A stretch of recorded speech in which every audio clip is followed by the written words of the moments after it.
tener oportunidad de reflexionar con ellos sobre cuáles son los retos y los desafíos, la circunstancia actual que una y otro ven acerca precisamente de esto, del reto de retos, diría yo, el reto de preservar y de ensanchar, porque esa debe ser siempre la aspiración, ensanchar nuestras libertades.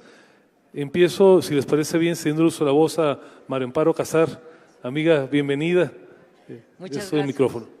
Muchas gracias, Gustavo, y felicidades por este encuentro empresarial. No es la primera vez que me toca estar con ustedes. Ya no voy a hacer algunos comentarios porque Toño me puede regañar.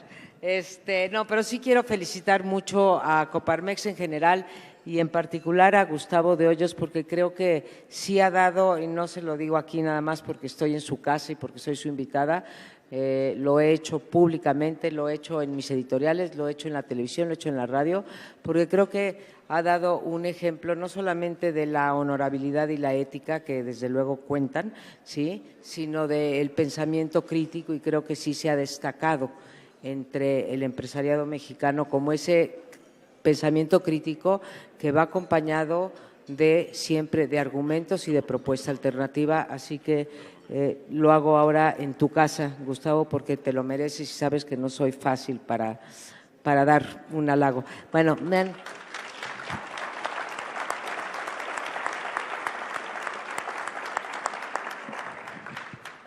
dicho esto, les agradezco mucho su atención. Yo sé que el plato fuerte era Andrés Manuel López Obrador, pero ahora tienen a Casar y Rafael reeditando una tertulia de las mañanas. Ricardo, qué honor estar contigo. Me ha pedido Gustavo y Paco, Francisco, que pues hablemos sobre los retos. Yo quiero partir de tres premisas que no sé si comparten ustedes conmigo, pero que son tres premisas que han informado el diagnóstico que hago de lo que viene, de los focos rojos y de lo que estamos viviendo.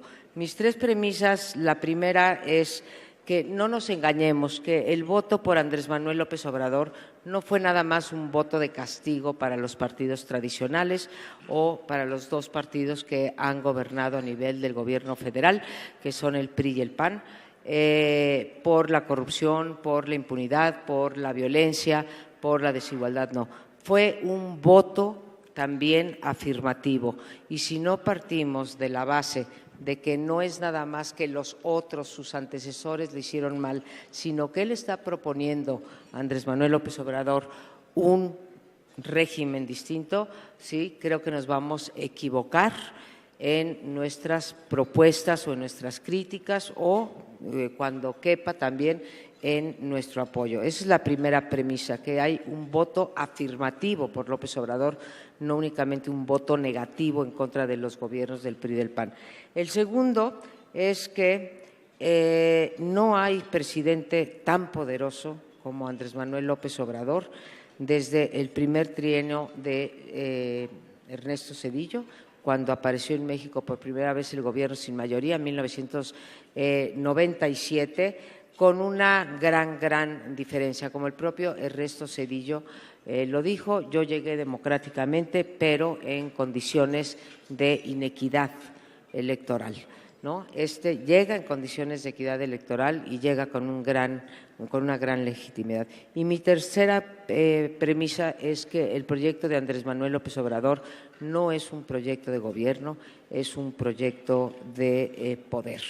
Con base en estas tres premisas quiero platicarles lo que veo por delante, y quiero dividir mi exposición. Ya me dirá Gustavo si toco un tema primero y en mi segunda intervención el segundo, o los toco juntos de una vez, tú me avisas. El primero es el de los contrapesos y el segundo es de lo que yo llamaría los focos rojos que estamos viendo aún antes de que empiece el gobierno de López Obrador, porque hemos tenido una transición inédita que nos deja ver muchas cosas. Entonces voy al primero. Durante muchos años escuchamos las grandes cosas negativas de los poderes, de los gobiernos sin mayoría, de los gobiernos divididos, y hoy muchos lamentan que hoy no haya un gobierno sin mayoría. Yo nunca fui de las detractoras de los gobiernos sin mayoría, lo que es más, dediqué buena parte de mi investigación académica a demostrar que los gobiernos sin mayoría eran igual o más productivos para el cambio e incluso para el cambio democrático, para el cambio estructural, que los gobiernos con mayoría, y daba ejemplos como, por ejemplo, el PRI nunca pudo pasar una reforma laboral ni una reforma energética aun cuando tuviera hegemonía, y ese tipo de reformas pasaron en los gobiernos divididos o sin mayorías. Entonces, nunca fui detractora, pero hoy muchos de los que fueron detractores quisieran ver un gobierno sin mayoría. ¿Por qué? Por una cosa muy similar a lo que pasa en los Estados Unidos, ya que venimos de esas elecciones, pues porque en los gobiernos sin mayorías los contrapesos, ¿sí?, se fortalecen y los contrapesos se ejercen con relativa mayor facilidad. Entonces, hoy tenemos pocos contrapesos. Los contrapesos en cualquier país, no nada más en México, provienen de 4 fuentes fundamentales. Desde mi punto de vista, son los contrapesos institucionales, que están dados, por un lado, por las facultades que le otorga la Constitución al presidente. ¿Qué tanto puede hacer un presidente y qué tanto no puede hacer? Segundo, por las ramas de poder, por cómo funciona el Congreso y la Suprema Corte de Justicia, por los órdenes de gobierno y por los órganos de autonomía constitucional. Esos son los límites institucionales. Pero después vienen los límites marcados por la distribución del poder, porque el Congreso es un poder que en principio debe de contrapesar al Ejecutivo, pero el contrapeso será mayor o menor de acuerdo a la cantidad de asientos que tenga el partido del presidente y también en relación a la disciplina que tenga el partido del presidente. Estas dos favorecen a Andrés Manuel López Obrador. Y el tercero dentro de estos institucionales, contrapesos institucionales, son los órganos de autonomía constitucional. México es un caso anómalo, es el país en el mundo que tiene más órganos de constitucionalidad, de autonomía constitucional. A lo mejor son muchos, a lo mejor son pocos, pero poco a poco se le ha ido sustrayendo al Poder Ejecutivo cada vez más áreas de política. Bueno, estos hoy en día no sabemos qué va a ocurrir con ellos, a juzgar nada más por los discursos. Andrés Manuel López Obrador todavía no es presidente, a juzgar por los discursos, pues no, digamos, no son mayormente de su agrado. Después de los institucionales vienen los de políticos en términos de la distribución del poder político. Estos favorecen enormemente a López Obrador. Tiene mayoría en ambas cámaras para pasar cualquier ley y le faltan 20 senadores y le faltan 15 diputados para cualquier reforma constitucional, muy fáciles de conseguir porque nunca hay quórum completo en las cámaras, pero no me importa tanto lo que puede hacer, me importa lo que no puede hacer la oposición. El número mágico es el 33%. Ningún partido, ni el PAN, que es el partido, la segunda o la primera minoría en las cámaras, no tiene ni remotamente el 33% para hacer una acción de constitucionalidad, para vetar una ley que le parece inconstitucional, para vetar un nombramiento a la Fiscalía. En fin, la oposición, que ya de por sí está pues bastante maltrecha hoy en México, simplemente no le da la aritmética.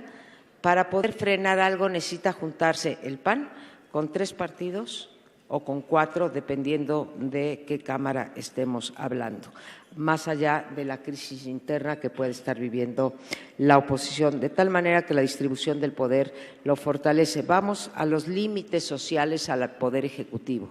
Los límites sociales son básicamente 3. Podríamos ampliar las categorías, pero está por un lado los empresarios, por otro lado los medios y por otro lado la sociedad civil. Los empresarios, perdón por estar en un foro empresarial, me cuesta menos trabajo en este foro empresarial hacerlo que en cualquier otro, pero desde mi punto de vista han dejado mucho que desear en términos de lo que decían eran sus principios y sus objetivos. hemos visto a un empresariado, lo digo solo como un ejemplo, la foto de anteayer en la primera plana del Financiero, en donde están pues aquellos que tienen el 90% de los contratos del aeropuerto sentados alrededor del presidente electo y permitiéndole al presidente electo que dé pues la conferencia de prensa con lo que sé que mañana va a estar por aquí con usted. Salvador Camarena llamó el pacto de la alcachofa porque se juntaron en el restaurante La Alcachofa, ¿no? Entonces, así como el pacto por México, tenemos el pacto de la alcachofa.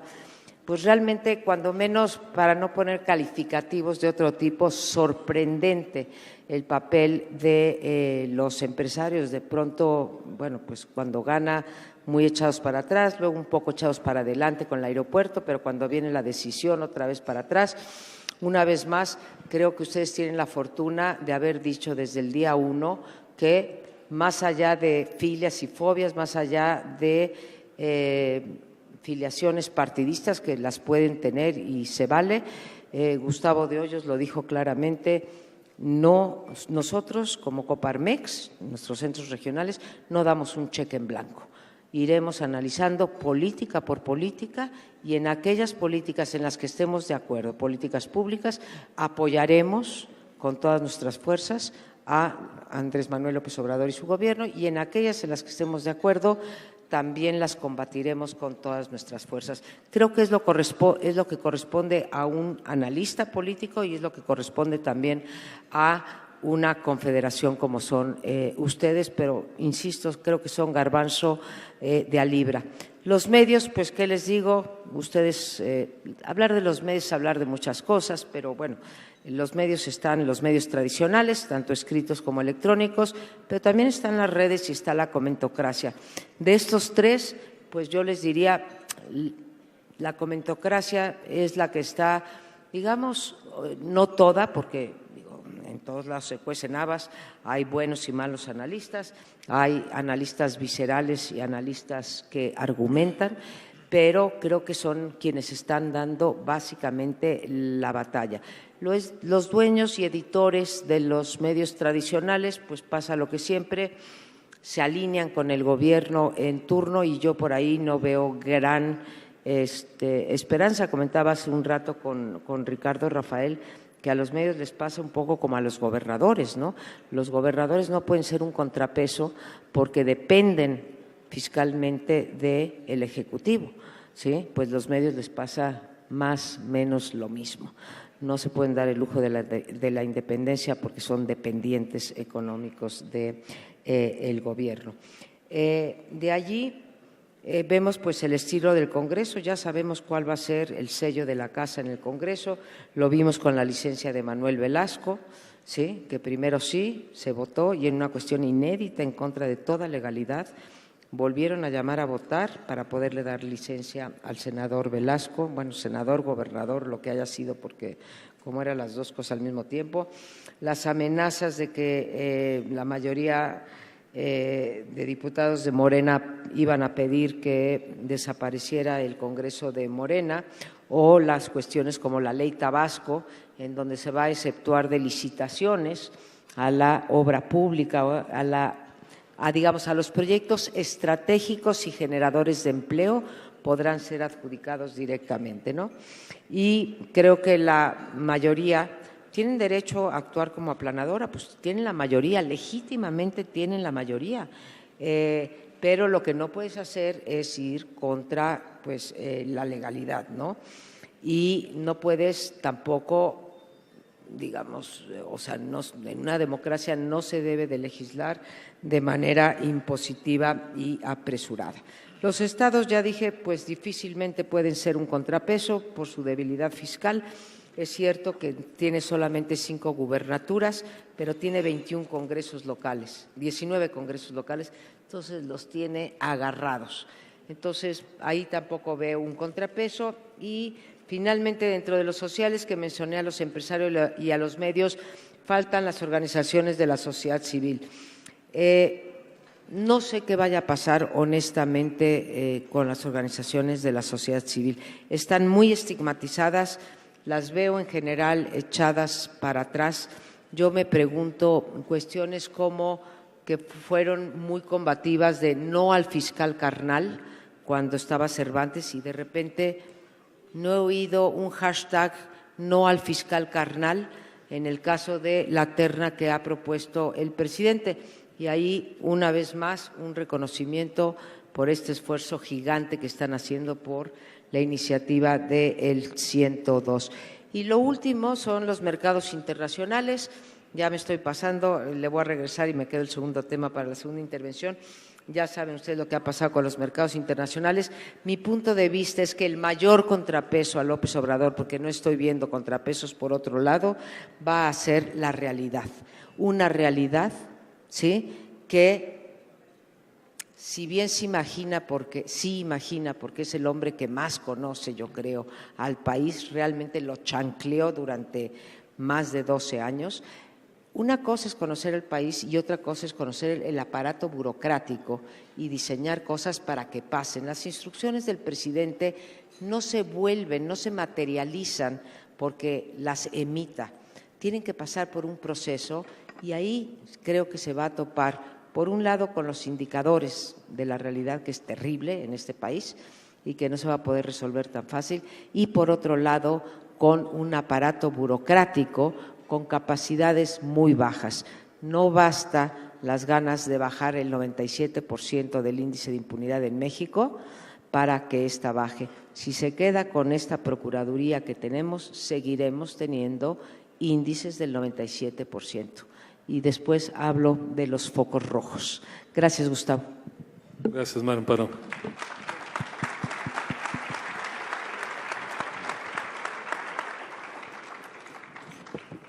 Antes de pasarle el uso de la voz a Ricardo Rafael, omití en un principio reconocer y dar la bienvenida, aunque lo mencioné muy temprano en la apertura, a nuestros expresidentes presentes, algunos no estaban, así es que aprovecho aquí para dar la bienvenida a Bernardo Davín, a Toño Sánchez desde Rivera, a Jorge Osejo, Alberto Espinosa, a Alberto Núñez y a Gerardo Gutiérrez Candiani.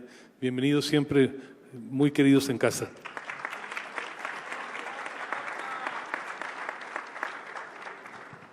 ¿Quién me falta? Ya no alcanzo a ver. Gerardo Aranda, amigo, no te había visto. Bienvenido, Gerardo.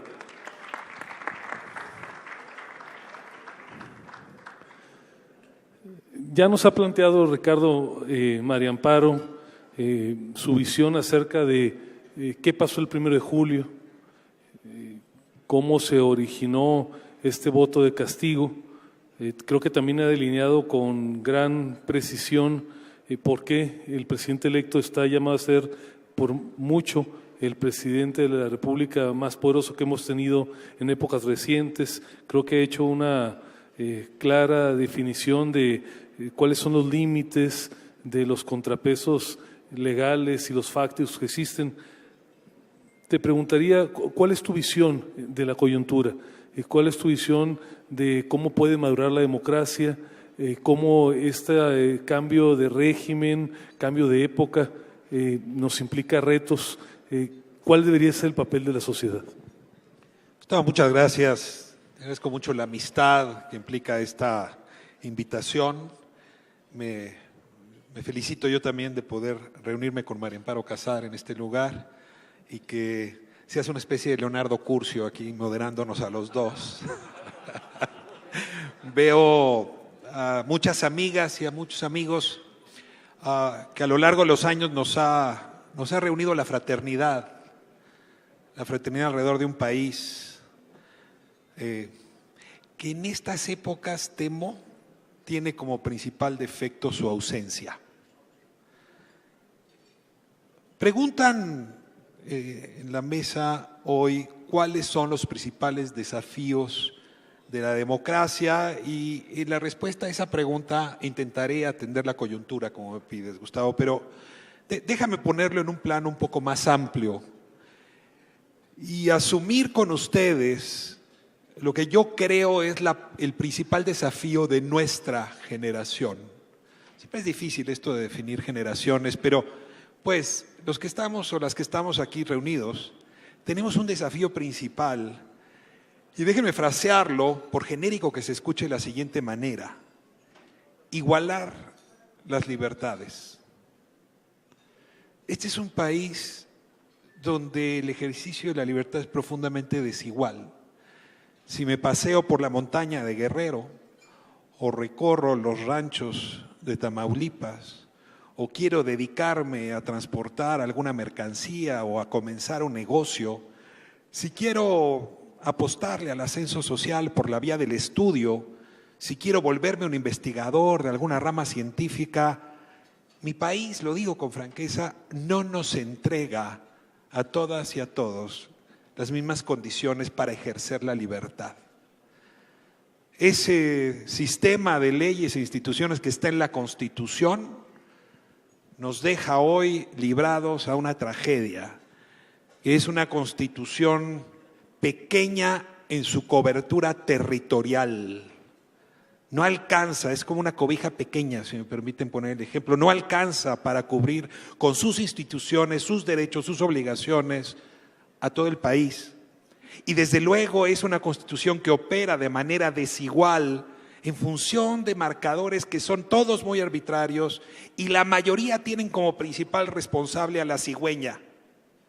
Es la cigüeña la gran decididora del ejercicio de las libertades en nuestro país. Y en ese sentido, si me preguntan cuáles me parecen las amenazas de la libertad, me permitiría concretar tres. La primera, en efecto, es la desigualdad, la económica y la de trato. La segunda es la corrupción, que es quizá el elemento con mayor potencial para desigualar. En una sociedad corrupta, quien tiene recursos se beneficia de las instituciones y quienes no lo tienen se ve vulnerado y lastimado. Y la tercera amenaza, que nos trae a todos un poco inquietas, es el regreso de pulsiones autoritarias.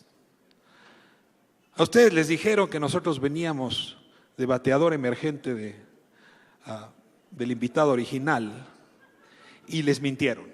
En realidad nos pusieron aquí como digestivo.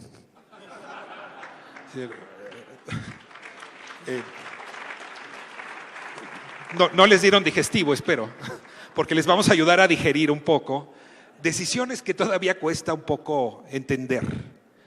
Igual que María Amparo, divido mis planteamientos en tres. El primero creo que va a generar discusión con ella y es tratar de definir si Andrés Manuel López Obrador es causa o efecto de la Cuarta Transformación. Y esa caracterización, hombre, define mucho lo que uno puede hacer frente a esa realidad. El segundo tema que me interesa mucho abordar es el pleito carente de fraternidad entre dos tribus mexicanas, los chairos de un lado y los fifís del otro. Y perdonen que simplifique, pero ahora intentaré darle mayor densidad a ese pleito. Y el tercer tema es una pregunta más que un tema, y es ¿qué se requiere en esta época para tener el coraje de decir la verdad? Cito a Michel Foucault porque la frase es de él, y adelanto que el coraje para decir la verdad no es el coraje para decir cualquier tontería, es el coraje para influir con la verdad. Y en efecto sí estamos en una época donde la libertad para ejercer ese coraje podría estar amenazada si no nos dotamos de circunstancias, de situaciones, de balcones, de inteligencia para mantener ese coraje. Comienzo con el primer tema y la conversación se encuentra muy de cerca con lo que planteaba María Amparo. Dice María Amparo que el voto por Andrés Manuel López Obrador no fue un voto solamente de rechazo a las otras opciones, sino fue, dice ella, un voto en afirmativo. Y coincidiría con ella, pero sí vale la pena decir que prácticamente todas y todos los que estamos aquí somos responsables de lo que ocurrió el 1 de julio. 8 de cada 10 mexicanas y mexicanos, 8 de cada, es un mundo, Queríamos un cambio, punto. Y en los últimos años dimos, cada quien desde su trinchera, hablo de la prensa, de las organizaciones intermedias, de las no gubernamentales, de los partidos, en fin, de la academia, dimos una batalla muy fuerte en dos temas. Uno, la corrupción.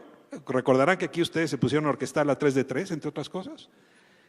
Que dimos una batalla desde los medios muy potente. A ver, sin la Casa Blanca no habríamos podido emblematizar lo que queríamos decir con conflicto de interés y con aquello que no se valía.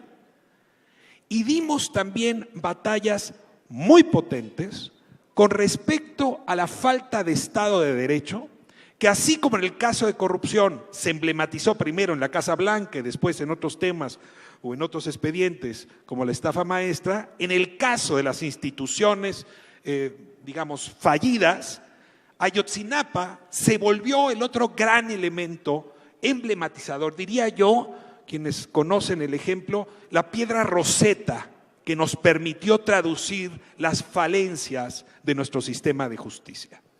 Si ustedes revisan la curva de popularidad de Enrique Peña Nieto, su caída comienza el 26 de septiembre de 2014, se profundiza con el anuncio de la Casa Blanca y el pésimo manejo frente a estos dos temas, y luego se consolida con la invitación de Donald Trump. Son tres momentos, no abordaré el tercero, pero sí me quedo con estos dos momentos como la manzana que a las Evas de este país nos entregó conciencia y nos dijo hasta aquí.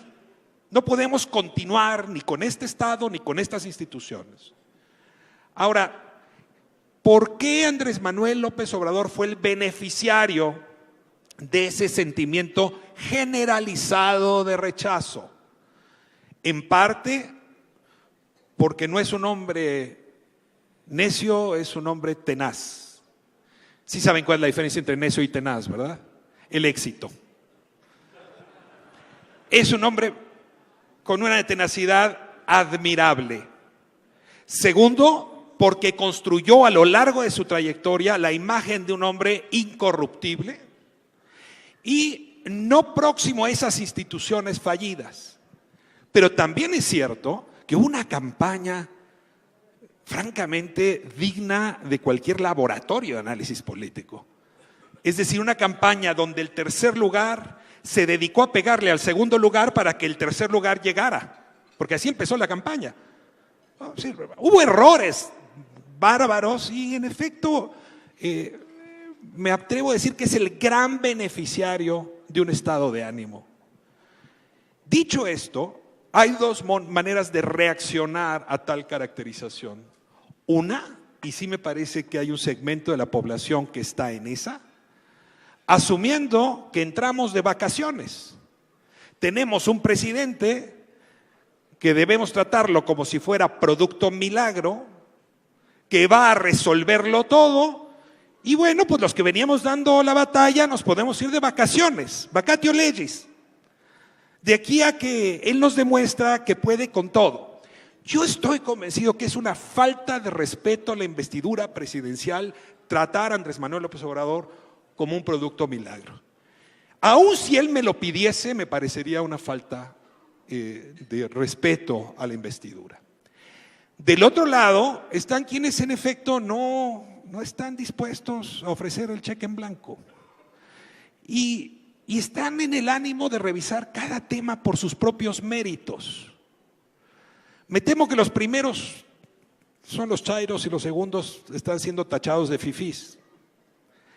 Pero en realidad, cuando uno lo que tiene enfrente es el enorme desafío, y cuando digo uno no es el presidente, somos nuestra generación, de hacer que la Constitución gobierne en todo el territorio, cuando tenemos el desafío de igualar las libertades, no es posible que nuestra mejor apuesta sea la del producto milagro.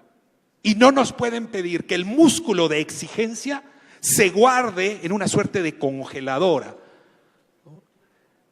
Ahora, puestas así las reflexiones, sí tenemos que tomar conciencia, y supongo que esto es a lo que hacía referencia María Amparo, que López Obrador aunque ese no fue el tema principal de su campaña, sí atiende políticamente al grave problema de la desigualdad de nuestro país.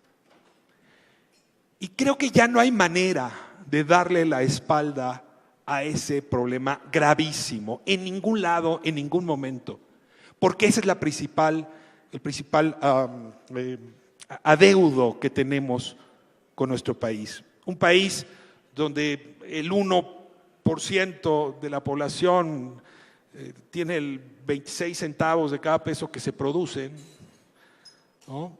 Un país donde el 10%, según el estudio de Oxfam, tiene 60% de la riqueza que se produce. Un país donde hay mexicanos que viven con 77 pesos diarios.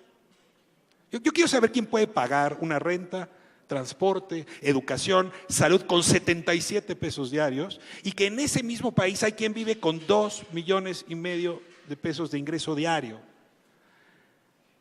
Tenemos un Mexiquito conectado con Suecia, conectado con Noruega, donde viven aproximadamente 2 de cada 10 mexicanos. Entonces, lo que sean 8, 2 no es sorprendente. 20% de la población es global, es competitivo, es productivo, tiene buenos ingresos, pero hay un mexicote que en efecto está viviendo sistemáticamente la desigualdad. Una desigualdad que el Estado no ha servido para resolver. La corrección de la desigualdad del Gini, que es el instrumento que se utiliza para medir la desigualdad, que ocurre en países como Francia o como Inglaterra, como Estados Unidos, una vez que el gobierno cobra impuestos y ejerce el gasto, es una mejora del 30%, del 25%. En nuestro país la intervención del Estado, cobrando impuestos y ejerciendo el gasto, logra una mejora de la desigualdad de 1.7. Es un Estado que no sirve para eso. Y ojalá y solo se tratara, es imposible, de la desigualdad económica. Pero lo decía yo al principio. La desigualdad de trato, sinónimo de la discriminación, nos cruza como espada todo el cuerpo social. Mujer, varón, moreno, blanco, norte, sur, viejo, joven, niño, y empezamos a sumar categorías sospechosas, estigmas, y desde luego que lo que tenemos es un país profundamente fragmentado. Esa no es novedad para nadie. La novedad es la manera como vamos a resolver en esta generación ese dilema. Y tenemos dos opciones. Una, la que yo diría la opción Bastilla. Vamos y quemamos la Bastilla y le cortamos la cabeza a Luis XVI. Ya. Hombre, ya más o menos sabemos qué pasa después de eso, ¿eh? Viene Napoleón y nos corta a todos los demás la cabeza. Es más o menos lo que ocurre con la opción Bastilla, pero hay tentaciones. La otra es la de la convergencia pactada, la de la reconciliación, que también nos sonó el día de las elecciones en el discurso de la noche. Para que la libertad y la igualdad prosperen juntas, dice la laicísima Trinidad francesa, se requiere la fraternidad. Y no es un discurso moralino ni religioso. Sí estamos con ganas no solamente de cambiar este país, sino de hacerlo con fraternidad en la misma mesa. Y temo que hay tentaciones muy grandes para que sea la opción Bastilla y no la opción reconciliadora la que permita la transformación de este país, la igualación de las libertades. Y cierro con el último argumento. Creo que nos debemos todas y todos, estemos donde estemos, poner nuestro mejor esfuerzo para sentarnos a esa mesa, para invitar a quien no quiera sentarse a la mesa, incluso para obligar a quien no quiera sentarse en esa mesa a la conversación fraterna que permita cambiar este país y hacer que la Constitución rija. Pero invitar no siempre se puede hacer solo con buenos modales, se requiere algo de coraje. Coraje de entrada para guardarse la vanidad, que puede implicar una sociedad como la nuestra ponerse a gritar majaderías cuando uno no le hacen caso. O, en efecto, responder a todas y en todo momento. O decir cualquier tontería que le viene a uno a la cabeza. Eso no es coraje de decir la verdad, eso es vanidad pura. Coraje de decir la verdad, dice Foucault, es generar las condiciones materiales para ser escuchado, para conmover, para disuadir. Y yo sí insistiría que algunas de las condiciones materiales prevalecen a pesar de las mayorías congresionales que tiene Morena. Porque, quieran o no quieran, en nuestro patrimonio político hoy tenemos organismos autónomos que más vale que protejamos, porque nos costó mucho trabajo dividir al poder como vacuna contra las pulsiones autoritarias. Cada golpe al Instituto Nacional de Acceso a la Información, cada golpe a Banco de México, cada golpe al Instituto Nacional Electoral nos disminuye a los demás condiciones materiales para decir la verdad. La apuesta por medios que se transformen para que sigan haciendo lo que han hecho, porque sin medios no tendríamos la conciencia que hoy tenemos. Porque las investigaciones que se ha hecho en este país desde los medios son ejemplares, no las teníamos en la historia de México. La Casa Blanca no es una excepción. Si ustedes revisan la cantidad de premios que hemos estado obteniendo, es que hay muy buen periodismo y desde luego el periodismo requiere, el periodismo libre, seguirse fortaleciendo. Entonces, pues, cuerpos intermedios, como ustedes y particularmente ustedes, que no están en la alta burguesía, pero sí en la burguesía local, y creo que la diferencia ya quedó clara, permiten, en efecto, que la sociedad tenga músculo para procesar diferencias y para exigir. Y a mí me preocupa, puedo seguir largo, pero me preocupa mucho que el sistema de partidos que tenemos se deba a una legislación proteccionista que hace muy difícil hacer nuevos partidos en una época en que nos hace mucha falta que la oposición emerja. Yo traigo profunda envidia de ver cómo ayer o antier el sistema estadounidense reflotó a las voces que habían sido aplastadas a través de las urnas. Celebro la toma de posición de 2 senadoras musulmanas por primera vez en Washington. Pero en México tenemos un problema. Las oposiciones están hechas pedazos. Y sin esas oposiciones, en efecto, va a ser muy difícil que tengamos las condiciones materiales, diría el clásico, para tener el coraje y decir la verdad. Aquí dejo el panorama y espero que ayude a completar la fotografía. Muchas gracias. Gracias, Ricardo.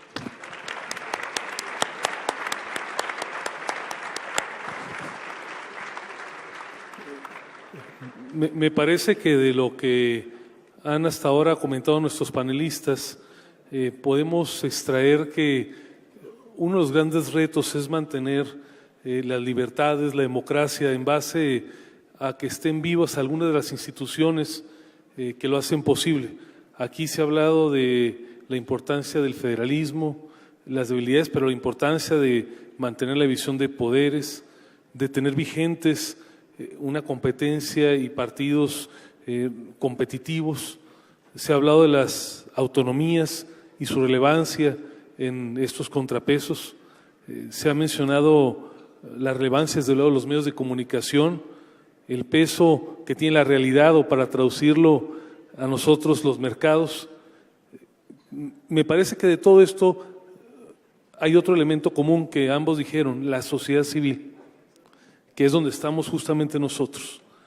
Y tú decías, María Amparo, y no terminaste esa parte en tu exposición, que nos hablarías un poco de por qué en tu visión el proyecto del presidente electo es un proyecto no de gobierno, sino un proyecto de poder. Yo te preguntaría, ¿por qué lo ves así y cuál es el rol que nos corresponde frente a este proyecto a la sociedad civil? ¿Me permitirías, Gustavo, porque si no dejaríamos de ser Carmela y Rafael, un derecho de réplica con Ricardo? Si no nos estamos a gusto, si no discutimos ante los micrófonos. Parece brillante lo que ha dicho Ricardo. Creo que el reto de esta generación es igualar las libertades, como tú dices, basadas en la desigualdad, en la corrupción y en las pulsiones autoritarias. Y yo me voy a referir a las pulsiones autoritarias. Pero decías también, Ricardo, que todos somos responsables del resultado de las urnas. Y yo pues diría, como con Orwell, todos somos iguales, pero unos más iguales que otros, unos más responsables que otros. Yo les relato una conversación con uno de los más altos jerarcas de la política mexicana y uno con un alto jerarca de la élite económica, en donde me combinaban a no escribir las cosas que escribo en el sentido y a no investigar Mexicanos contra la Corrupción, las cosas que investiga y, en fin, a otras organizaciones lo mismo, porque le estábamos pavimentando el camino a López Obrador. Mi respuesta al alto funcionario público era: a ver, ¿se la estoy pavimentando yo, que lo estoy investigando y difundiendo, o se la está pavimentando usted, que está cometiendo los actos de corrupción? La Casa Blanca y el Socavón y Tlatlaya y todos los demás que ya mencionó. Entonces, si nosotros estamos pavimentando y somos responsables, porque claro, después he hablado con ellos y me han dicho, ahí está el resultado de lo que hiciste, ¿sí? López Obrador está en el poder. Entonces, responsables, digamos, nosotros por investigar y difundir y opinar, Ricardo, y otros por hacer, ¿sí? La otra es, en efecto, sí, porque AMLO fue el beneficiario y fue el beneficiario del hartazgo por las razones que ya menciona Ricardo, y ahorita me merecería, como me la he llevado en algunos auditorios, una rechifliza porque yo he defendido al presidente Peña Nieto en una cosa cuando él ha afirmado que la corrupción es una cuestión cultural.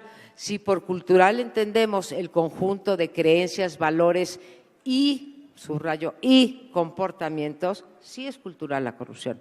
Tenemos un conjunto de valores que están muy alejados de la cultura de la legalidad, de creencias lo mismo, y tenemos comportamientos, ¿sí?, que no se apegan a la legalidad, porque el 80% de nosotros, entre otras cosas, pensamos que si una ley no es justa o no me beneficia, tengo el derecho a desobedecerla. No creemos en las leyes porque estén inscritas en la Constitución o demás. Entonces, igual que creemos en eso, creemos en los productos milagro y creemos en Andrés Manuel López Obrador, como hace poquitos años creímos en Vicente Fox como un producto milagro. He comparado las encuestas de expectativas sobre Fox y Andrés Manuel López Obrador y varían en 2 o 3 puntos porcentuales con respecto a ¿usted cree que el presidente Fox va a resolver el problema de la corrupción? Mismitos números, mismitos, más menos 3, como dirían los encuestadores. Entonces, creo que es cultural, creemos en los producto milagro, y esto quiere decir una cosa muy fea de la sociedad mexicana, que no estamos dispuestos a luchar por las cosas nosotros mismos. Queremos delegar la responsabilidad en alguien que lo resuelva. Dicho esto, porque supongo que me quedan como 5 minutos, no, una cosa más a mi amigo Ricardo, yo quisiera sentarme en esa mesa de la fraternidad y tú sabes que me sentaré si me dejan, no si me llaman, no me tienen que llamar, ya hemos tocado puertas, le consta a Gustavo, no nos están dejando, no vamos a cejar en el esfuerzo y no nos están dejando por una simple y sencilla razón, descalifican al emisor, no descalifican los argumentos, no descalifican la política pública alternativa.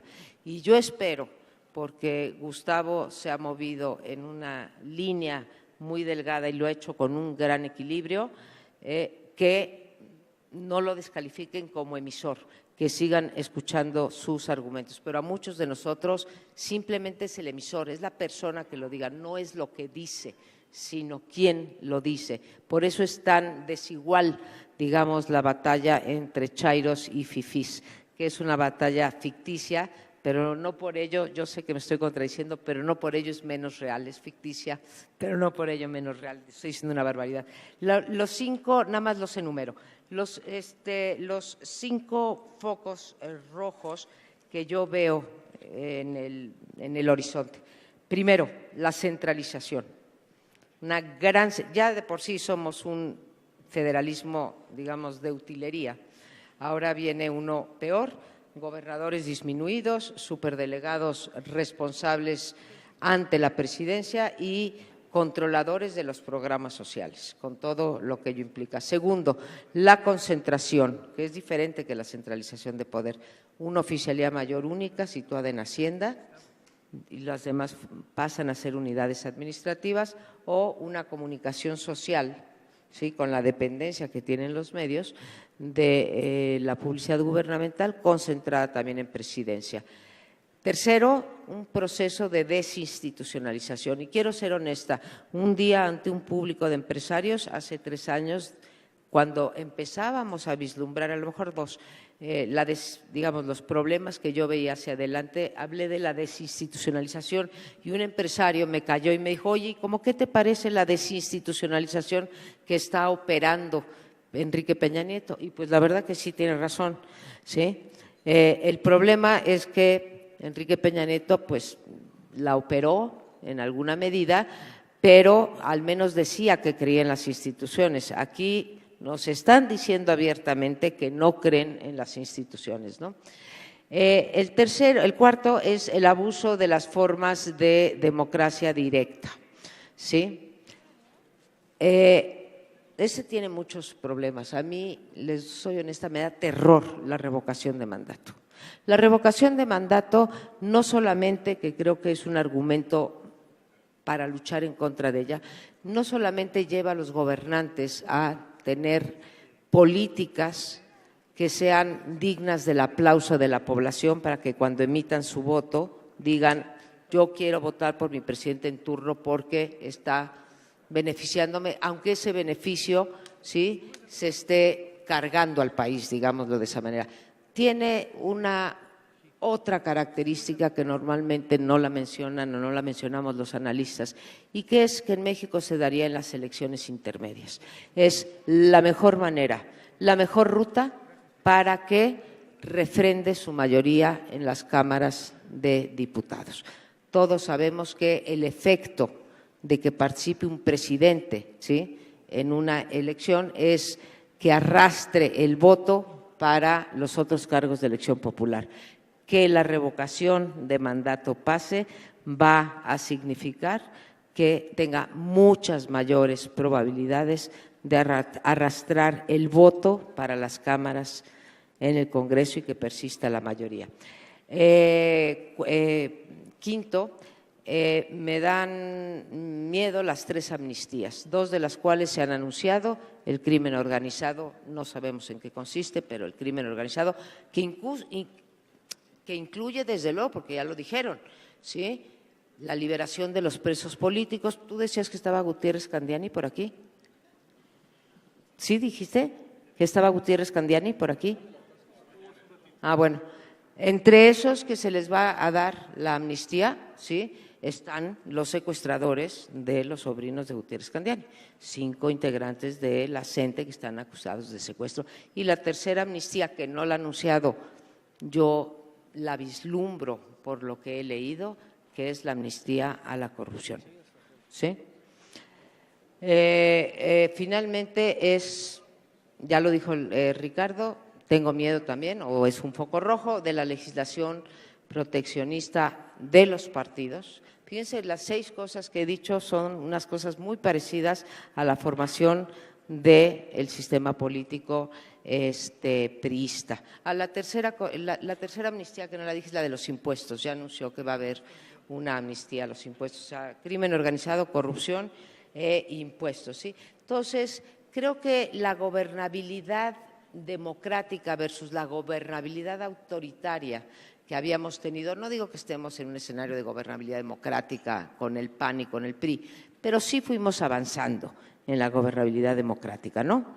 Autonomía de la Suprema Corte, no del Poder Judicial, de la Suprema Corte, y creo que estamos teniendo, que podemos tener retrocesos en ellos. Yo nada más haría un llamado a que la popularidad y los 30 millones de votos no es todo en la vida, que para gobernar se requieren alianzas, se requiere esa fraternidad y es de ida y vuelta. Se requiere de apoyo social, no sé cuánto le dure el bono de legitimidad con decisiones como las que hemos visto. Se requiere de una coalición para la productividad. No puede pelearse López Obrador con los empresarios. ni con los medianos, ni con los chiquitos, ni con los grandes. No se puede pelear.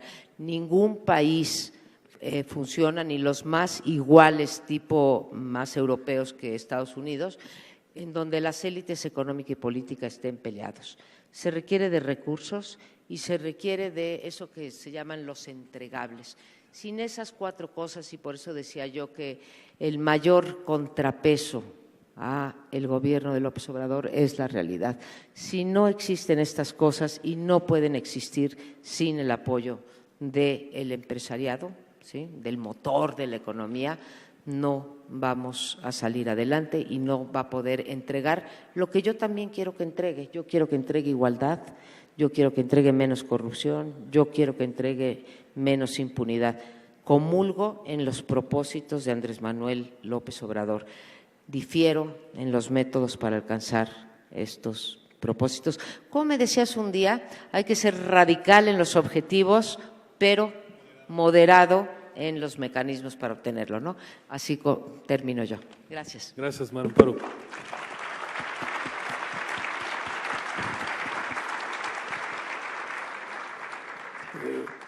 Tenemos la fortuna y a la vez la desventaja de tener 2 grandes pensadores, analistas y 2 grandes conversadores, así que el tiempo se nos está yendo. Te pido, Ricardo, un comentario final.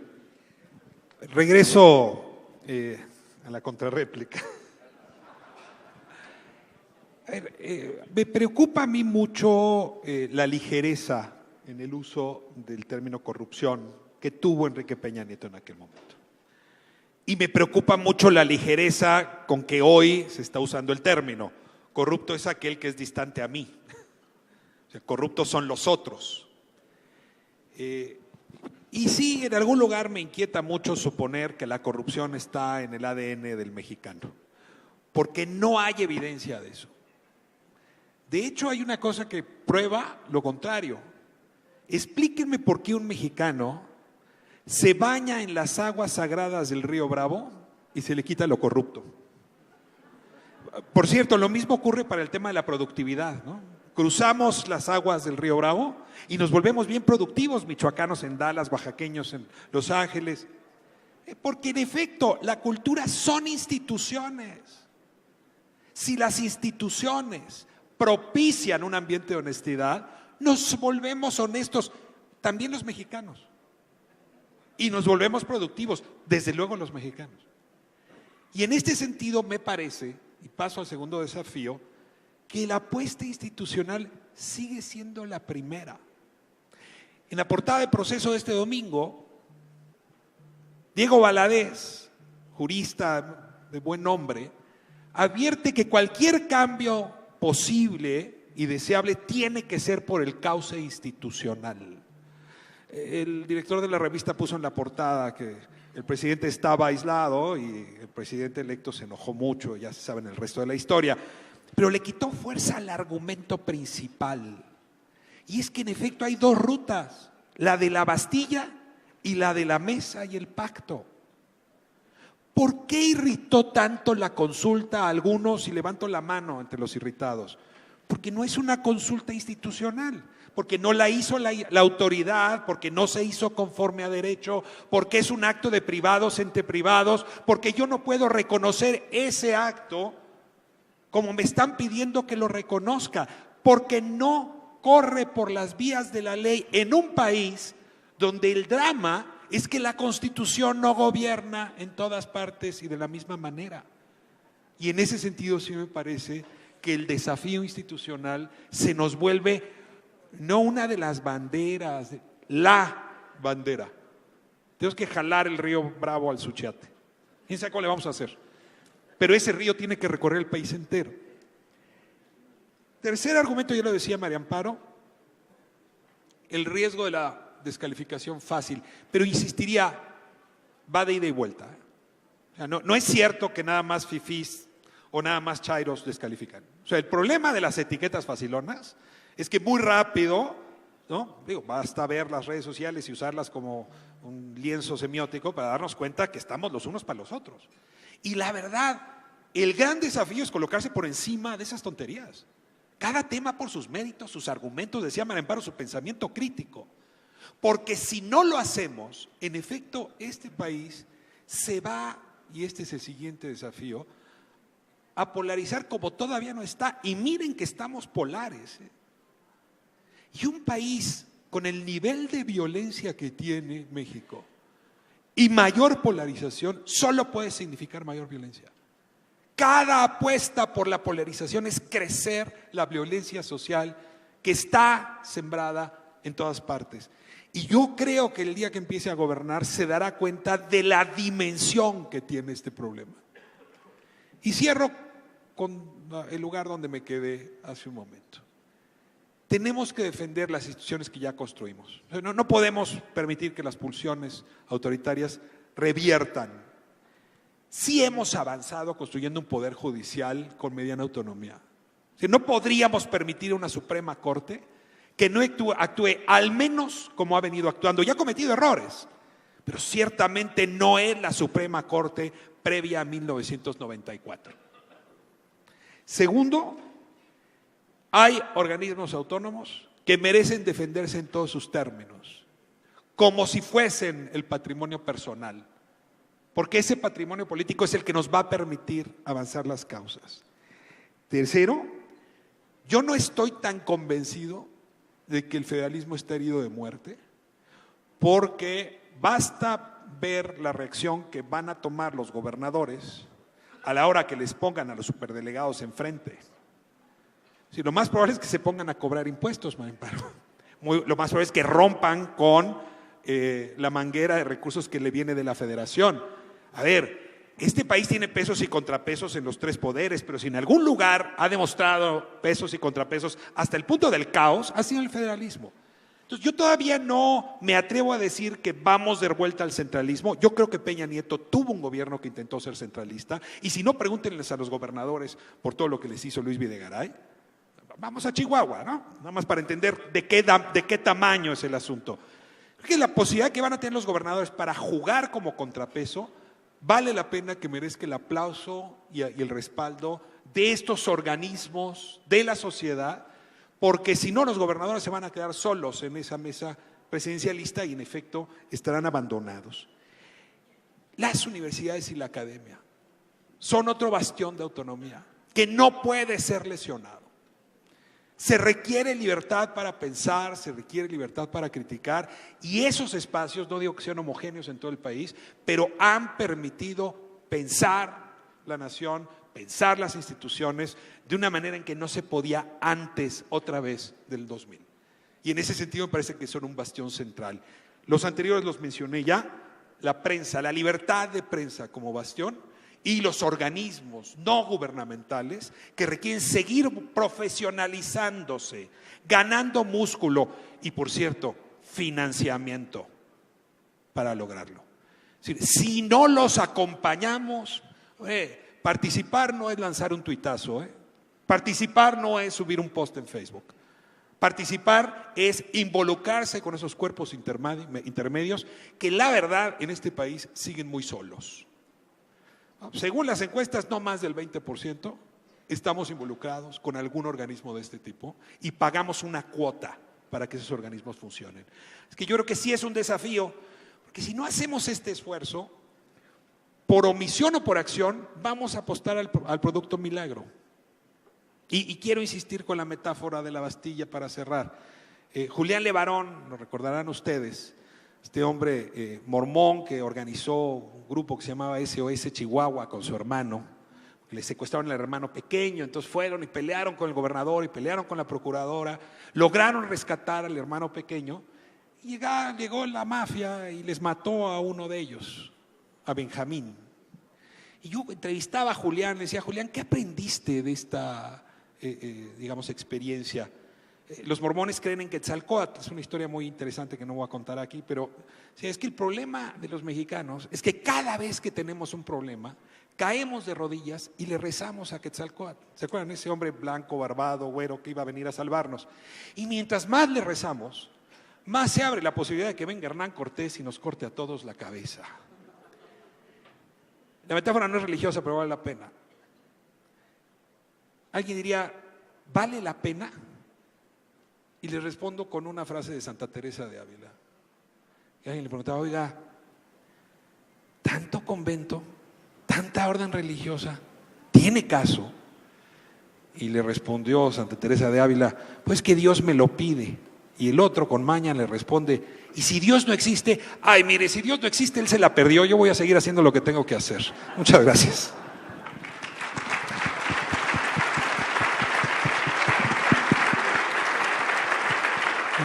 Creo que ha sido muy ilustrativo. Traemos un poco de desfase, de tal manera que vamos a tener que dejar pendiente la sesión de preguntas y respuestas. Les agradezco mucho, María Amparo, Ricardo. Estas participaciones han sido, me parece, no solamente ilustrativas, sino inspiradoras. Gracias por estar aquí por nosotros. Y estoy seguro que hubo más sustancia en los emergentes que en el original. Te refieres al digestivo, espero. A continuación.